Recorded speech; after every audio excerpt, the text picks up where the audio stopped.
That's really the impediment to the Pistons' success. But in the same breath, coming out of the Eastern Conference, you're going to need somebody else to step up to help Cunningham.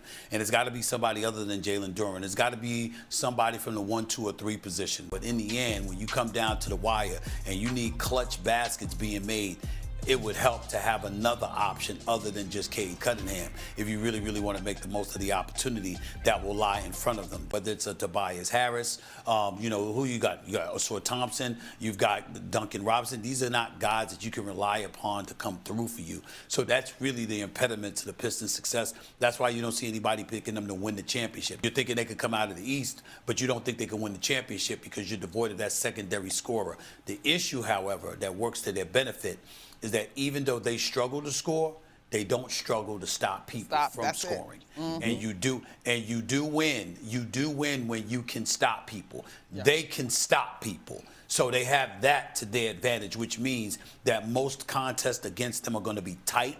It's going to come down to the...